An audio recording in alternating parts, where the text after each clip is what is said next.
Arid शामिल करी रहियो आहे 5 इलेक्ट्रिक हेवी ड्यूटी ट्रकून एमेज़ॉन जी रिली फ्रीट नेटवर्क में एक डेल जी तौर ते जेको स्वीडन जी शुरुआत के ॾेई थो ई कॉमर्स दियो जी ऑपरेशन में एक टोली होल्ड एरीद अमेरिका में 5 जगहन ते चार्जिंग इंफ्रास्ट्रक्चर पण फराहम कंदो। अंगारी जे ऐलान केल मुआहदे तहत अमेज़ॉन न ख़रीद करे रहियो आहे या न हलाए रहियो आहे बल्कि ट्रकून इन जे बदिरां एरीद मालिक ऐं मुनज़म कंदो पंहिंजी सागा AI सॉफ्टवेयर इस्तेमाल कंदी ट्रकून जेके ड्राइवर पारां इस्तेमाल करे सघजनि थियूं अमेज़ॉन जी रली फ्रेट नेटवर्क में। रली 2017 में शुरू कई वई हिकु ऐप आहे जंहिंखे ट्रक ड्राइवर इस्तेमाल करे सघनि था बुक करण लाइ अमेज़ॉन सां। यूट्यूब पंहिंजी नई मस्बत सञाणप टेक्नोलॉजी खे वधाए रहियो आहे जेका AI जी ठाहियल दे मवाद जी सञाणप करे थी। जहिड़ोक डेप फैकस माण्हुनि खे तफ़रीह सनत में कंपनी अंगारे ते ऐलान कयो। टेक्नोलॉजी साॻी तरह कम करे थी यूट्यूब जी मौजूदा कंटेंट ID सिस्टम सां जेका सार्फिन जे अपलोड कयल वीडियोज़ में कापी राइट खां महफ़ूज़ मवाद खे ॻोल्हे थी हक़नि जी मालिकनि खे इजाज़त ॾेई थी त हो वीडियो जी आमदनी में हटाइण या शेयर करण जी दरख़्वास्त कनि। पाकिस्तान में साइंस जा मज़मून पढ़ंदड़ शागिर्द हाणे एशियन साइंस कैंप 2026 लाइ अप्लाई करे सघनि था जेको 2 अगस्त खां 8 अगस्त ताईं हांगकांग यूनिवर्सिटी में थींदो। Pakistan science foundation PSF programme लाइ 5 शागिर्दनि खे स्पॉन्सर कंदी। चोंड 2 मरहलनि वारे अमल ज़रिए मेरिट जी बुनियाद ते थींदी। कैंप मुख़्तलिफ़ मुल्कनि मां शागिर्दनि खे गॾु करे थो ख़्यालनि खे पेश करणु साइंसी बहथनि में हिस्सो वठणु ऐं मारूफ़ साइंसदाननि जे साम्हूं उन्हनि जी कम जो मुज़ाहरो करणु। शरकत कंदड़ पण प्रोग्राम जे हिस्से तौर ताहक़ी सहूलतनि लेबॉरेटरीज़ सनती साइटनि ऐं यूनिवर्सिटियुनि जो दौरो कंदा। हुआवे सरकारी तौर ते पूरा 9 प्रो ऐं पूरा 9 प्रो मैक्स मुस्तारिफ़ करायो आहे। उन जे परचम बरदार स्मार्ट फ़ोन लाइन अप में जदीद इज़ाफ़ो 2 मॉडल रिफ्रिजरेश थियल स्टाइल बोल्ड ग्रेजुएट ख़तम ऐं अपग्रेड थियल कैमरा सिस्टम सां गॾु ईंदा आहिनि। डिज़ाइन हुआवे P3 सीरीज़ खां मुतासिर थी जॾहिं त नओं हार्डवेयर फोटोग्राफी ऐं प्रीमियम फीचर्स ते तमामु घणो ध्यानु ॾेई थो। इथोपियन एयरलाइंस लाहौर लाइ सदी अॾामूं शुरू करण जी मनसूबाबंदी करे रही आहे। वापार वारी वफ़ाक़ी वज़ीर जाम कमाल ख़ान ऐं इस्लामाबाद में इथोपिया जी सफ़ीर डॉक्टर उमर हुसैन उबा विच में मुलाक़ात दौरान इन ॻाल्हि ते ग़ौर कयो वियो। सफ़ीर चयो त तजवीज़ कयल रोड पाकिस्तान ऐं इथोपिया जी विच में कारोबारी राब्ता वधाइण राब्तनि खे बहितर बणाइण ऐं सक़ाफ़ती मटाशटा खे फ़रोग़ ॾियण जी उमीद रखे थो। Higher education commission HSE US Pakistan knowledge corridor project तहत मुकम्मल फंड PH डे स्कॉलरशिप्स लाइ दरख़्वास्तूं खोलियूं आहिनि जेके पाकिस्तानी शागिर्दनि खे अमेरिका जी मारूफ़ यूनिवर्सिटियुनि में पढ़ण जो मौक़ो फ़राहम कंदियूं आहिनि। ऐलान मूजिबि स्कॉलरशिप्स अमेरिका जी यूनिवर्सिटियुनि में दाख़िला लाइ मौजूदु आहिनि जेके QS वर्ल्ड यूनिवर्सिटी रैंकिंग में मथीं 100 में शामिल आहिनि। सरकारी तौर ते मुताफ़ करायो आहे। आलियनवेयर अरोरा SLX 2020 हिकु नओं आला कारकर्दगी वारो गेमिंग लैपटॉप जंहिं जो मक़सदु मुक़ाबली कंदड़ रांदीगरनि ऐं सार्फ़िन खे तख़लीक़ी कम लोड करण जी घुरिज सां। लैपटॉप हाणे डेलिस प्लेटफॉर्मनि ज़रिए दस्तियाब आहे। नओं अरोरा SLX इंटेल जी जदीद कोर अल्ट्रा प्रोसेसर्स खे गॾु करे थो हिकु ओले अली रिफ्रेश रेट स्क्रीन ऐं एनवीडिया ग्राफिक्स हिकु प्रीमियम चेसिस में। पाकिस्तान अंगारे ते अमरीका ऐं ईरान ते ज़ोर भरियो त हो पंहिंजी 2 हफ़्तनि जी जंग बंदी खे वधाए ॻाल्हि ऐं सिफ़ारतकारे जी ज़रूरत ते ज़ोर ॾीन। पॾीह ऑफ़िस तरफ़ां जारी बयान मूजिबि नायब वज़ीर आज़म ऐं पॾीह वज़ीर इसहाक़ डार इहा ॻाल्हि अमरीकी सफ़ीर नेताली E बेकर सां मुलाक़ात दौरान कई। हेली डफ ऐं मंगेतर मैथ्यू रोज़नबर्ग फ़ैसिलो कयो आहे त वाल सालनि खां वधीक मसरूफ़ रहण खां पोइ पंहिंजो अलॻि अलॻि रस्तो इख़्तियार करे। अदाकार स्लेश सिंगर लाइ हिकु नुमाइंदो जेको पॉप स्टार हिलरी डफ जी ढार भेण आहे। सूमर 20 अप्रैल ते तस्दीक कई त ब्रेक अप हिन साल जी शुरूआत में ख़त्म थी वियो। हेली ऐं मेट पंहिंजो तालुक़ साल जे पहिरीं भरिसां ख़त्म कयो। नुमाइंदी केतिरनि ई दुकाननि खे ॿुधायो। हू हिन वक़्तु पंहिंजी नौजवान धीअरनि जे हिफ़ाज़त में राज़दारी लापछे थो।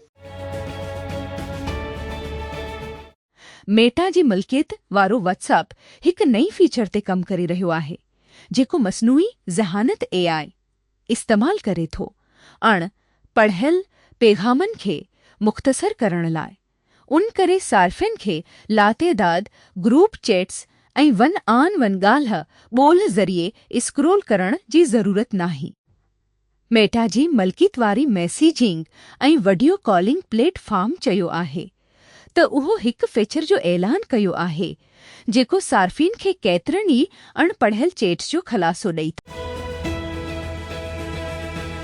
टमकक 5 सालनि ताईं टेक्नोलॉजी दियो जे अॻवाणी करण खां पोइ एपल जे CEO खां कंपनी जी बोर्ड ऑफ गवर्नर्स जे एग्ज़ीक्यूटिव चेयरमैन ताईं मुंतक़िली लाइ तयारु आहे। हिन खे हार्डवेयर इंजीनियरिंग जे सीनियर नायब सदर जॉन ट्रन्स जे जाइ ते रखियो वेंदो जेको 2001 खां एपल सां कमु करे रहियो आहे। कक सॼी उन्हारी में चीफ एग्ज़ीक्यूटिव ऑफिसर जे हैसियत सां पंहिंजा फ़र्ज़ सरांजाम ॾींदो रहंदो त जीअं हिकु आसान मुंतक़िली खे यकीनी बणाए सघिजी जेका 1 सितंबर 2006 खां लागू थींदी। शहज़ादी एलेक्जेंड्रा लेडी ओगेलवी हिकु नादर ऐं गर्मजोशी सां बकिंगहम पैलेस में ज़ाहिर थियो जीअं शाही ख़ानदान जा मेंबर राणी एलिज़ाबेथ दी जी जनम ॾींहं जी 100वीं सालगिरह जी यादि में गॾु थिया। सुन ते मरहूम राणी जी वेझी पहिरें कुज़न मां हिकु पंहिंजे भाउ prince Edward duke of Kent सां गॾु इस्तक़बाल में शिरकत कई। सिद्ध समा वारी वज़ीर अताउल्ला तारड़ अंगारे ते चयो आहे त अमेरिका सां अमन ॻाल्हियुनि जे ॿिए दौर में शिरकत जे हवाले सां ईरानी दर जे बाज़ाब्ता जवाब जो अञा इंतज़ारु आहे। पाकिस्तान ईरानी दर सां मुसलसल राबती में आहे पर तेहरान तरफ़ां इस्लामाबाद अमन ॻाल्हियुनि में शिरकत जे हवाले सां बाज़ाब्ता जवाब 7:30 PM PST ताईं न मिलियो। वज़ीर सोशल मीडिया प्लेटफॉर्म X ते चयो। खे म्यूज़िक जी शुरूआति सुनो यूडियो वांगुरु टेक्नोलॉजी पेश कनि थियूं जेके मौसीक़ी जी नस्ल लाइ मसनूई ज़हानत जो फ़ाइदो वठनि थियूं। कंपनी ग्राह यकीन रखे थी त घणा माण्हू शुरू खां मौसीक़ी पैदा करण लाइ AI इस्तेमालु करणु नथा चाहिनि। इहे बजाए ॿियूं शयूं करणु चाहींदा आहिनि जहिड़ो क्रेमकस ट्यून्स उन्हनि खे दोस्तनि सां शेयर करणु या ट्रैक जे अंदाज़ खे तब्दील करणु जहिड़ियूं शयूं कंदे ट्रैक सां गॾु खेॾणु सिर्फ़ु तफ़रीह लाइ। छा या न हिकु फ़नकार चाहे थो त कंहिंखे पंहिंजी ट्रैक सां गॾु रांदि करण लाइ या कहिड़ी हद ताईं कुझु आहे जेको उन्हनि खे फ़ैसिलो करणु घुरिजे। टेक्निकी कंपनियूं मुसलसल ग्राहकनि जी ॻोल्हा में आहिनि ऐं केशशिप फिनटेक कंपनी जेक डोर्सी जी ब्लॉक जी मुल्कियत मञे थी त उन खे हिकु नई डेमोग्राफिक मिलियो आहे ॿार कंपनी जेका अॻु में ई नौजवाननि खे माली ख़िदमतूं पेश करे थी त आह जनरल अल्फा ऐं US में नौजवाननि जी ईंदड़ नस्ल सां ताल्लुक़ क़ाइमु करण जी कोशिश में पंहिंजी नौजवाननि ते ॿुधल ख़िदमतूं वधाए रही आहे। गुज़िरियल हफ़्ते मूं हिकु पिज़्ज़ा जी दुकान ते कंहिं खां पुछियो त छा हिकु ख़ासि सलाइस सब्ज़ी या वेगन आहे। मुमकिन आहे त उहे ॼाणणु चाहींदा त पिज़्ज़ा में वेगन पनीर आहे ऐं जॾहिं ॿुधायो वियो त उहो हो उन्हनि ऑर्डर तब्दील कयो। वेगन पनीर खे वॾे पैमाने ते डेयरी वर्ज़न जो ग़रीब समूलक्रम सम्झियो वेंदो आहे। अहम ग़ाइब जुज़ो आहे कैसे हिकु प्रोटीन जेको थल्हे जी खैर मां हिकु प्रोटीन आहे जेको पनीर खे इन जी जोड़जिक ॾेई थो ऐं इन खे पघलण में मदद करे थो। हिकु डिघो हलंदड़ कानून जंहिं अमरीकी इंटेलिजेंस एजेंसियुनि खे इजाज़त ॾिनी आहे त हो वॾी मिक़दार में ओवरसीज़ कम्युनिकेशन खे गॾु करण ऐं तजज़ियो करण जी बग़ैर सर्च वारंट जी ज़रूरत जी 3 अप्रैल ताईं ख़त्म थियण लाइ ऐं कानून साज़ इन ॻाल्हि ते तातल में आहिनि त छा ट्रंप इंतिज़ामी खे इजाज़त ॾियण जी इजाज़त वञी बग़ैर कंहिं तब्दीली जी। फॉरेन इंटेलिजेंस सर्वेलेंस एक्ट सीस जी सेक्शन शेट CB जी नाले सां सञातो वञी थो। कानून क़ौमी सलामती एजेंसी CREFBR ऐं ॿीं वफ़ाक़ी इंटेलिजेंस एजेंसियुनि खे इजाज़त ॾेई थो त इहे ओवरसीज़ कम्युनिकेशन खे रिकॉर्ड कनि जेके गॾियल क़ौमुनि जी इन्फरादी सर्च वारंट जी ज़रूरत खां सवान थियनि थियूं। पंजाब सूबे में रांदियुनि जी जदीद तालीम खे हथी वठराइण ऐं रांदियुनि जी सकाफ़त खे हथी वठराइण लाइ पाकिस्तान जी पहिरें यूनिवर्सिटी ऑफ स्पोर्ट्स साइंसिस क़ाइमु कंदो। अहिड़ो ऐलान secretary sports and youth affair आले institute of sports sciences Punjab जी दौरे दौरान कयो।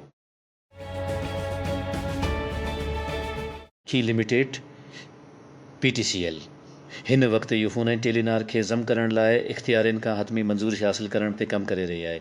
PTCL जे CEO ऐं सदर हातिम बामतरफ़ जो चवणु आहे त जंहिं खां पोइ मिर्जिको यूफोन टेलीनार खे ब्रांड तौरु कमु कंदो। वफ़ाक़ी हुकूमत इस्लाम आबाद खे आलमी मयार जे शहर में तब्दील करण लाइ अहम तरक़ियाती मनसूबा शुरू करण ऐं पडीहे सीड़पकारी खे राग़ब करण लाइ हिकु शानदार मनसूबे जो ऐलान कयो आहे। अहिड़ा फ़ैसिला घरो वज़ीर मुहसिन नक़वी जी सदारत हेठि capital development authority CDE headquarters में थियल अयला सथी इजलास में कया विया, जंहिं में अफ़सरनि राजधानी में जारी ऐं मुस्तक़बिल जे मनसूबनि जो जाइज़ो